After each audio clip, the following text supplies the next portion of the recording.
Good morning, buenos dias. My name is Erin McKinney. My pronouns are she, her. I have the joy of serving on your board of trustees. It's my pleasure to welcome you here this morning. If you're here for the first time, thank you for joining us. We look forward to getting to know you. We invite you to fill out one of the visitor forms that are in the pews. Everyone present in the sanctuary today is welcome to join our in-person community time immediately following the service. As Unitarian Universalists, we lift up transformation as one of our core values. This calls us to adapt to the changing world. We covenant to collectively transform and grow spiritually and ethically. Openness to change is fundamental to our Unitarian and Universalist heritages, never complete and never perfect. If you're looking for ways to connect more deeply with the congregation, we invite you to visit the membership and engagement table during Community Hour in Unity House. People from the Membership and Engagement Committee will be available to answer your questions, listen to your ideas, and support your individual and collective journeys here at Unity Temple. Each member of the committee is wearing a purple button, so be on the lookout and have your questions ready. We're so glad that you're with us today. I invite those of you here in person to take a moment and greet one another. Okay, greetings. Greetings, thank you. Greetings. How are you both? Good. Emily, your meeting was all a success?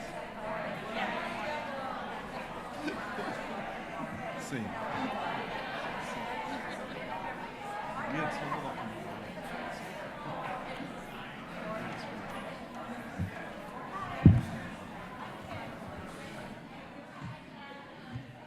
Good morning.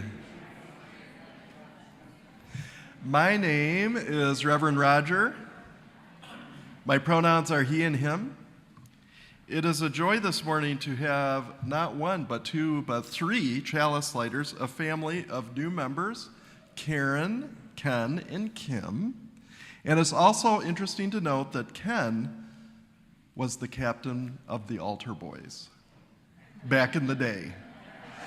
So come on up, light the chalice, let's join in the chalice lighting words. We are Unitarian Universalists. This is the church of the open mind, the loving hearts, the helping hands. We care the planet Earth and each other.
I'm Reverend Emily Gage. My pronouns are she and her. A long time ago in a galaxy far, far away. Just kidding. It was 1977 in Pittsburgh, Pennsylvania, when Star Wars entered my universe and swept everyone I knew up into its orbit. I was 8 at the time and loved it, but I was 11 when Han Solo in The Empire Strikes Back hooked my heart and pulled me all the way in. Han Solo is an independent, sarcastic, cynical pilot who thinks quite highly of himself. In one high-speed and dangerous chase, Han makes the desperate choice to fly directly into an asteroid field. C-3PO, a protocol droid, says to him in an incredibly heated moment, "Sir, the possibility of successfully navigating an asteroid field is approximately 3,720 to 1. And Han Solo says this crankily and memorably in response, "Never tell me the odds." And herein lies the key to Star Wars, and for me, the great appeal. At its core, Star Wars is about how a small group of unlikely, quirky, diverse characters band together and again strike out against the giant and well-resourced empire. Not just once, but over and over, sometimes in different generations over the course of 10 films and multiple TV series, always against the odds. Because, as it turns out, the dark side of the Force, as it is referred to in this world, is strong and tempting, and fear is a powerful tool. There are great successes, but the battle is never over, and the rebellion always endures. These days, I watch Star Wars media with my son, and now in 2025, the narratives are more and more relevant. Last Sunday, he and I went to the theater to see the 20th anniversary re-release of Revenge of the Sith. That's the one where you watch a democracy descend into an authoritarian regime. It's terrifying. This, though, is the movie that precedes the 1977 classic, now subtitled A New Hope. A few movies after that, a young character named Rey asks a much older Han Solo, "Is that even possible?" And Han replies, "I never asked that question until after I've done it." That's Han Solo for you. That's also the spirit of the resistance. May the Force be with us. Whoever you are, wherever you are on your life journey, wherever you are in this or another galaxy, you are welcome here. Come, let us worship together. I invite you to join in singing song number 1020, Wo Ya Ya. The words will be up on the screen.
Please remain standing and join me in the words of our covenant.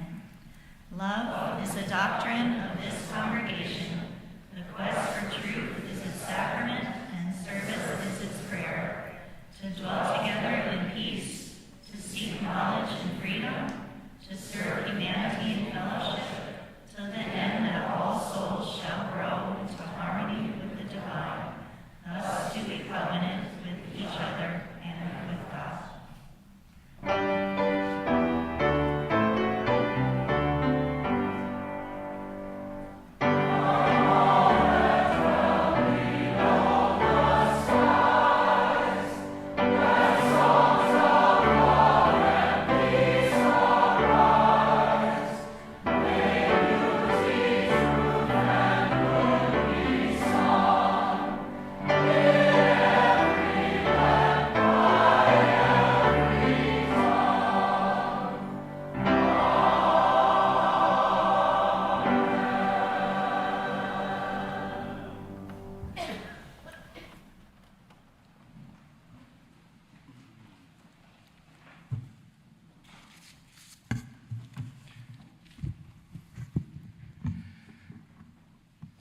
Good morning.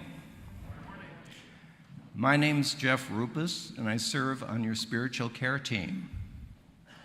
Love is the doctrine of this congregation, and one way we manifest that love is to share our joys and sorrows. If you would like to have your joy or sorrow announced from the pulpit, you can enter it in the binder, which is just outside here, or you can email your joy and sorrow to spiritualcare@unitytemple.org. And if you'd like to speak to someone about what's on your heart, you can contact the spiritual care team. We're here to sit and listen to your joys and share and offer a compassionate ear to your troubles and sorrows. Also, I might mention that a couple of us are terming out of the spiritual care team this summer, and we know there's a reservoir of compassion within this congregation. Anyone who might be interested in joining the team can find information and a link to an application in the e-beacon, this last e-beacon. And you can also speak to any of us if you have any questions about what's involved in the role. This week's joys and sorrows are as follows. Michelle Barton, who is Linda Tate's daughter, wants us to know that Linda is recovering at home after being diagnosed with pneumonia. She's watching the service at home this week, but hopes to return in person soon. Michelle wants to thank you in advance for sending thoughts of health and healing. Also, we want to keep Amanda Thomas and her wife, Heather Godbent, in our thoughts and prayers as Amanda battles bladder cancer. Finally, a joy. Tuesday is Reverend Rogers' 35th anniversary of ordination.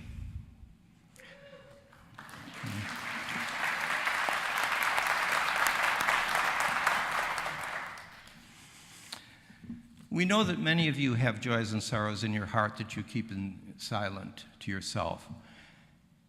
If you wish, you can come and drop a stone representing your joy and sorrow into the water in one of the 4 stations throughout the sanctuary. The dropping of stones in the water represents the mingling of our joys and sorrows within the congregation. Let us begin.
Our words of prayer come from Elizabeth and Guyan.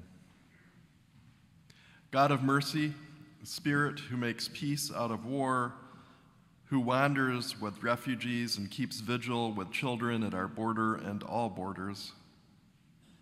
Holy healer in hospitals and shelters, at schools and homes, at weddings and in planes, may your love be balm for all the hurt. May your truth be present in offices of power and in the hearts of soldiers and civilians alike.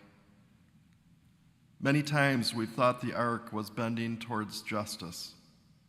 Many times we saw it happen in courtrooms and in streets, in the hearts of people creating their own liberation. Many times we've also doubted. For those of us this morning who doubt, who despair that brokenness and suffering and war may win, remind us of all the small mercies, the tiny triumphs. Hope does dwell in this world. Amen.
Good morning. My name is Adam Gill.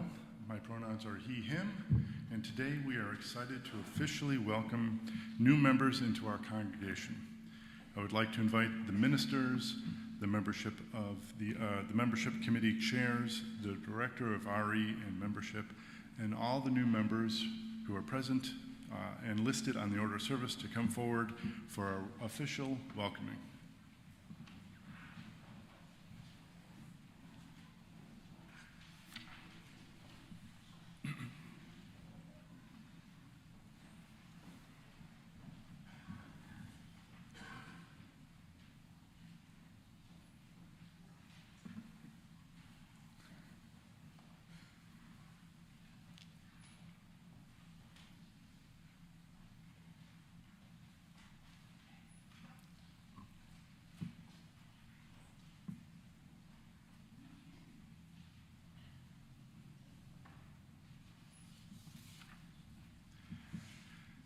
Now, if you can all join with us in the call and response that is printed in the order of service. We, the members of Unitarian Universalist Congregation, celebrate and welcome you to our shared religious journey.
congratulations to our new members.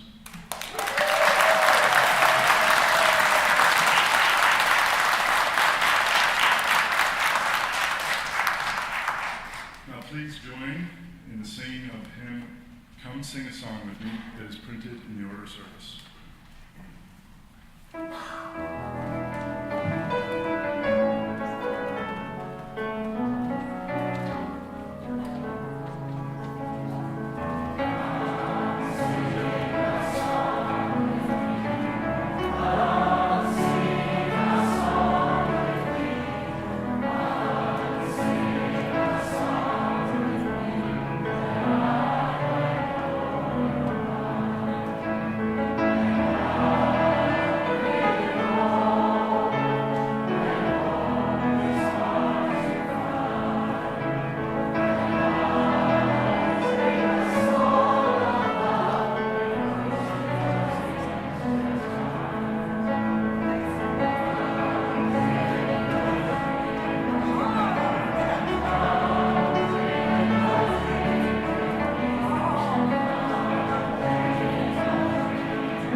Children are welcome to join their RE classes in Unity House, and everyone is welcome to return to their seats.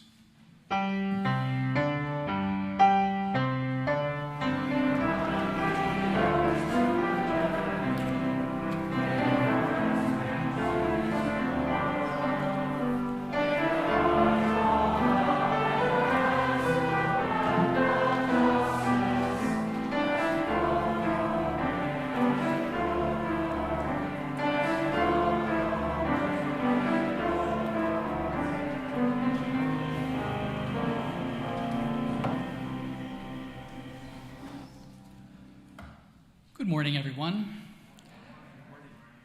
I'm Chuck Ruth, co-president of the Unitarian Universalist Advocacy Network of Illinois, or UUANI. Earlier this year, UUANI interviewed 76 congregants from 17 congregations, plus 10 ministers, for its annual listening survey. The survey revealed that traditional advocacy work, such as sending letters to legislators, filing witness slips, and lobbying elected officials, remains high. And there's much more direct action than ever, such as protesting, rapid response to keep migrants safe from ICE, hosting asylum-seeking families, providing food and shelter to those in need, accompanying women to Planned Parenthood, and supporting newly released, formerly incarcerated persons. 15 congregations, almost 90% of those interviewed, are taking actions that are open to or visible to the public, such as hosting town hall meetings, candidate forums, and educational events, participating in community events such as pride celebrations, displaying Black Lives Matter signs and trans flags on church buildings, and advocating at city council meetings. UUANI is committed to a Save Illinois strategy by providing opportunities to live our UU values, by advocating for legislation that will put up barriers to federal incursions that threaten us and those who are most vulnerable. And we recognize that there's a lot of anger directed at Washington and a yearning to figure out what we can do about that. UUANI is undertaking a strategic planning process to determine what change-making role we can play in this arena. In times like these, it is so clear that social justice work is spiritual work. It takes faith to believe that we can make a difference and to keep on taking the next right actions. In 1852, UU minister Theodore Parker preached, "The arc of the moral universe is long, but it bends towards justice. And so may it always be."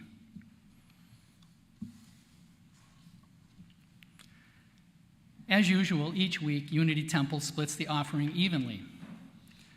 One half supports the programs and missions of our congregation. This week, the other half supports UUANI. I don't know about you, but I feel like all the time I have too many choices and not enough time. So how do I decide what to give my time to? UUANI's Actions of the Week makes it easier for UUs to make a difference. Actions of the Week are focused opportunities to take action in support of our UU values and our partner organizations representing those who are most impacted. UUANI also provides leadership and organizing training and consulting to UU congregations throughout Illinois to build social justice communities that powerfully advocate for change, such as our Democracy in Action initiative for 2025. Together, we can bend the arc toward justice. You may donate by following the instructions on the screen or as printed in the order of service. May what you give bring you joy. Also, it's with mixed emotions that the UUANI Board of Trustees announces the retirement of our beloved Executive Director, Reverend Scott Asseng, effective at the end of 2025. We are filled with deep gratitude for Reverend Scott's unwavering dedication, inspiring leadership, and visionary guidance since UUANI's founding 12 years ago. His commitment to building justice and community has shaped the very heart of our organization, and his legacy will continue to inspire our work for years to come.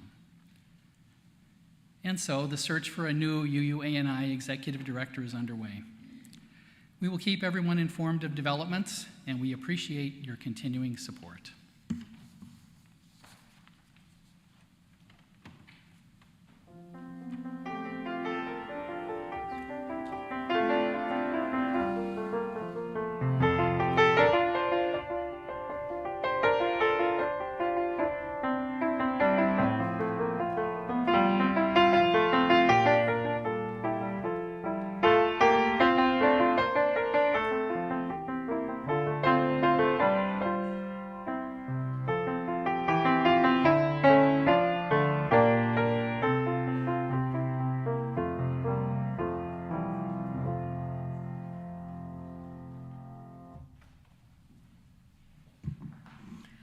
Our reading this morning is from the book of Jonah. This is chapter 1, verses 1 through 17. God gave this message to Jonah, son of Amittai. Get up and go to the great city of Nineveh.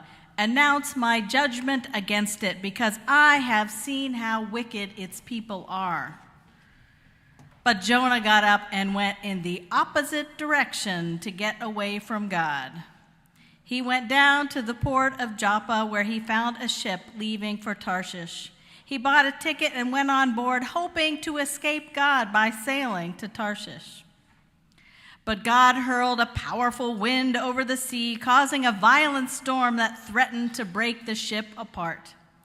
Fearing for their lives, the desperate sailors shouted to their gods for help and threw the cargo overboard to lighten the ship. All this time, Jonah was sound asleep down in the hold. So the captain went down after him. "How can you sleep at a time like this?" he shouted. "Get up and pray to your God. Maybe your God will pay attention to us and spare our lives." Then the crew cast lots to see which of them had offended the gods and caused the terrible storm. When they did this, the lots identified Jonah as the culprit. "Why has this awful storm come down upon us?" they demanded. "Who are you? What is your line of work? What country are you from? What is your nationality?" Jonah answered, "I am a Hebrew, and I worship God, the God of heaven, who made the sea and the land." The sailors were terrified when they heard this, for he had already told them that he was running away from God. "Oh, why did you do it?" they groaned. And since the storm was getting worse all the time, they asked him, "What should we do to you to stop this storm?" "Throw me into the sea," Jonah said, "and it will become calm again. I know that this terrible storm is all my fault." Instead, the sailors rowed even harder to get the ship to the land, but the stormy sea was too violent for them, and they couldn't make it. Then they cried out to God, Jonah's God. "Oh God," they pleaded, "don't make us die for this man's sake, and don't hold us responsible for his death. Oh God, you have sent this storm upon him for your own good reasons." Then the sailors picked up Jonah and threw him into the raging sea, and the storm stopped at once. The sailors were awestruck by God's great power, and they offered God a sacrifice and vowed to serve God. Meanwhile, God had arranged for a great fish to swallow Jonah, and Jonah was inside the fish for 3 days and 3 nights.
when I told Marty that Star Wars would be the sermon today.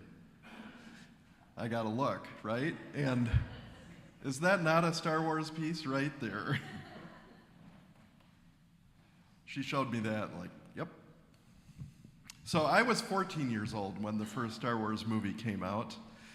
I remember sitting in that theater with a couple friends, being blown away as that spaceship at the end of the opening crawl goes overhead.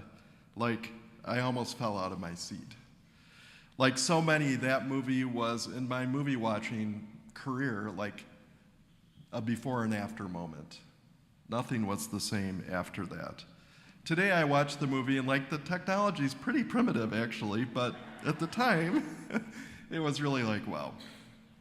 So I sat there spellbound through the whole movie.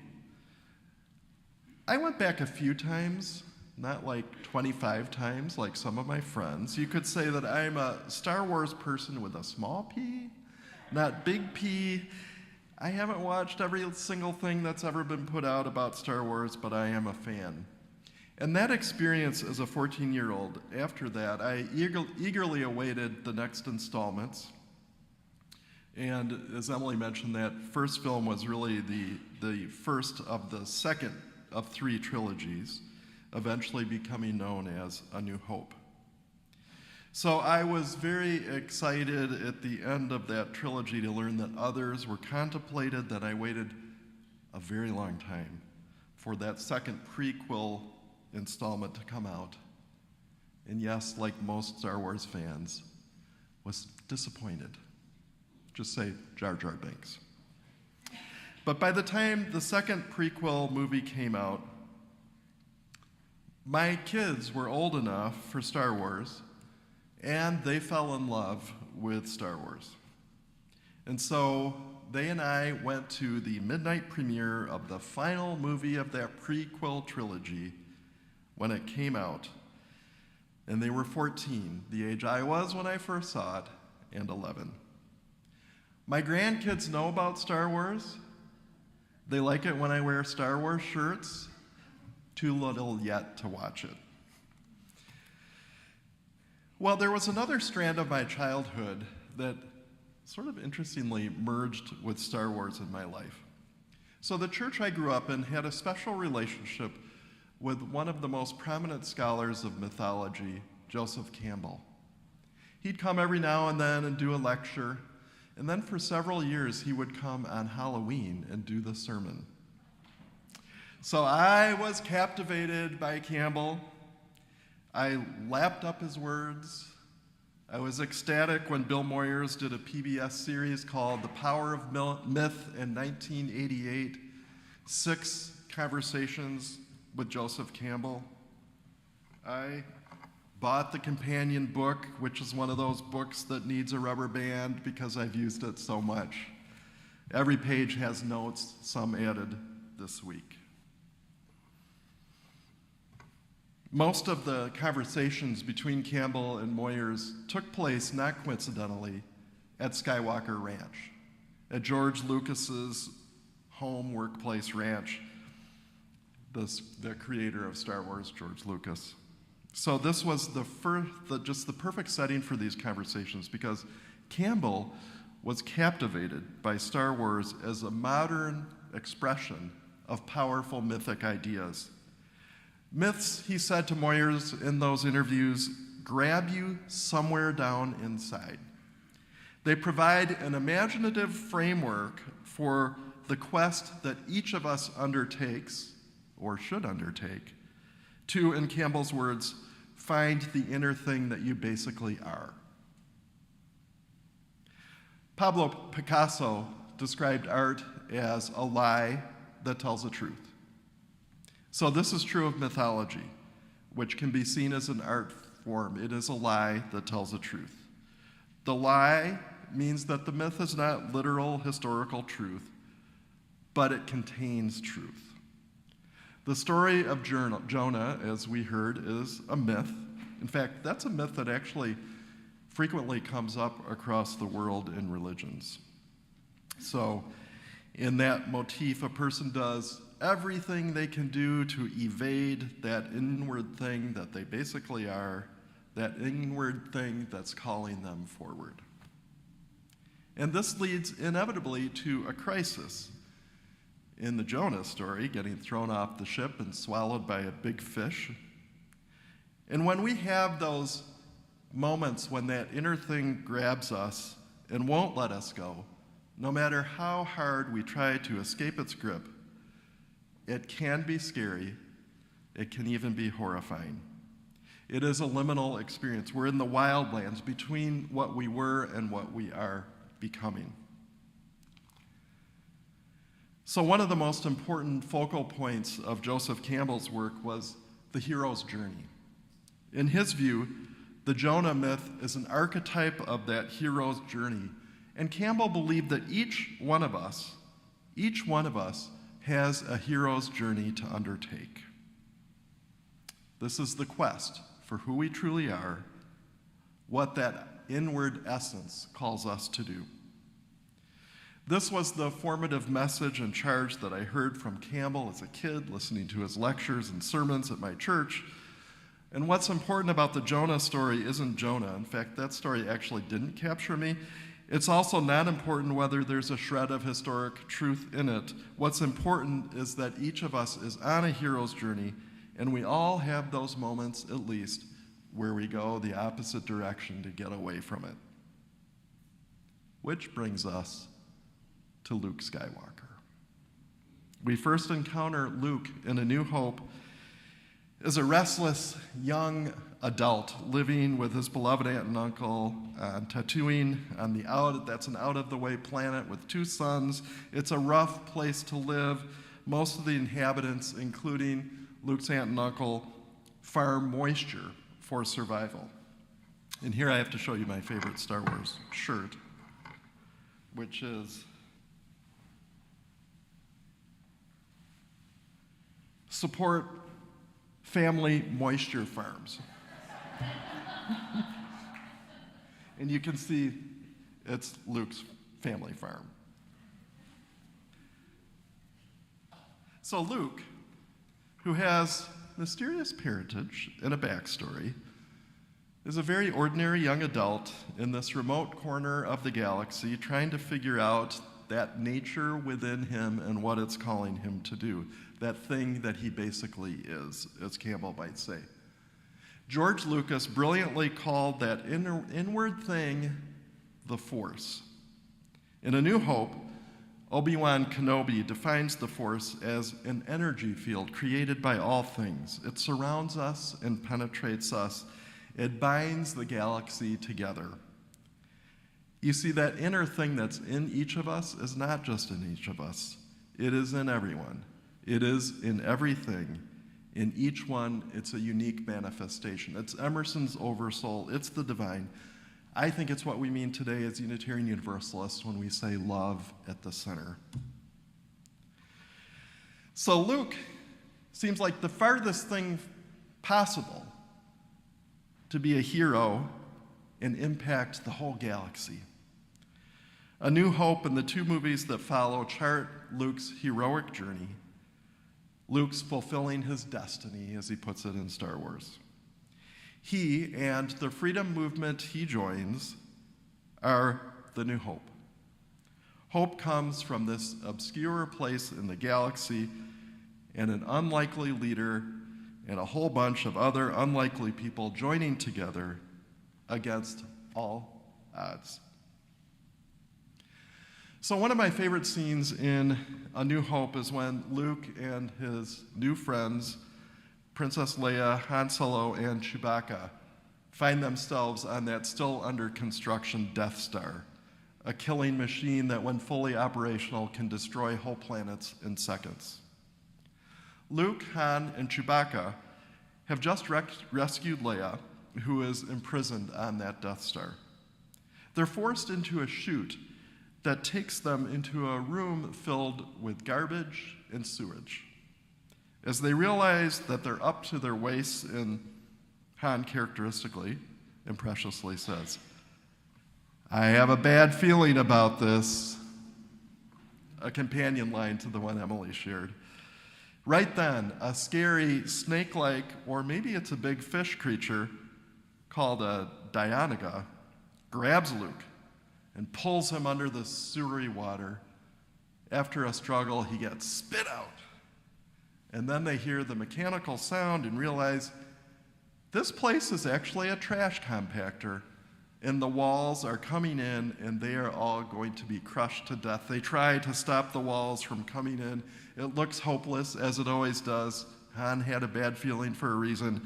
And then, at the last possible second, their droid companions, C-3PO and R2-D2, elsewhere on the Star Wars where R2-D2 can hack into a computer, they manage to shut off the trash compactors on that level of the Death Star. So Joseph Campbell loved this story from Star Wars, and in The Power of Myth, he talked about it in relation to the Jonah story.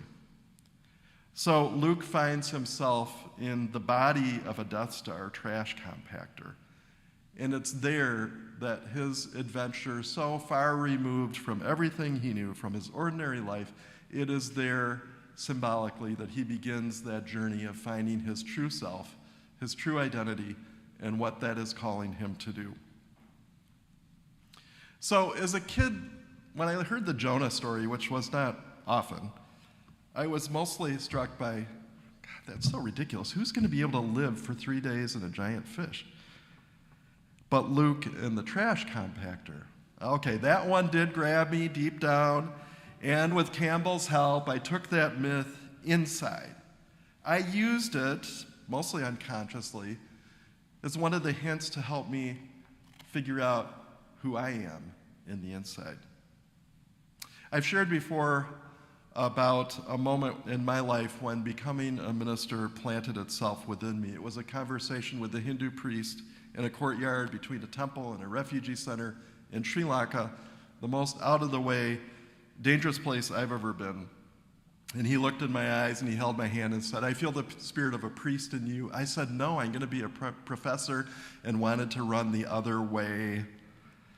I mean, here I was, as far as I could be from my ordinary life on Tatooine, Earth, and the stranger saw this piece of the inner thing and helped me see it, and then I was spit out. No, I wasn't actually spit out of a mysterious fish or nearly drowned or crushed by a trash compactor, but the experience did change the trajectory of my life, and over the following 5 years, as I ran away and ran toward it, I finally figured out, well, this is not the whole thing, but it's a piece of this inner thing I am. And so the Jonah story, in its reincarnation in Star Wars, offered hints as I navigated that journey. Well, it doesn't escape me on May the 4th, 2025, that the heart of the whole Star Wars narrative is resistance to an authoritarian movement steeped in unspeakable cruelty, corruption, and an unyielding quest for power. Perhaps there are pieces of this mythic story that can speak to us individually and collectively as a faith community dedicated to nurturing connection, transformation, justice, and radical acceptance. As a community on the quest to make real within our walls and beyond our walls love that is the center of everything. So we need a new hope now, and like in Star Wars, that new hope is going to come from someone, actually a whole lot of someone's, living very ordinary lives in Bismarck and Tallahassee and San Jose and Oak Park and Pilsen and Berwyn and wherever else you live in this area. In this difficult moment, may we each find within ourselves and collectively within this community that thing which we are and what it is calling us to do. May love, the force, guide us. May it be so. Our closing hymn is 131, Love Will Guide Us. I invite you to rise in body or in spirit and join in singing together.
It will be hard, we know, and the road will be muddy and rough, but we'll get there.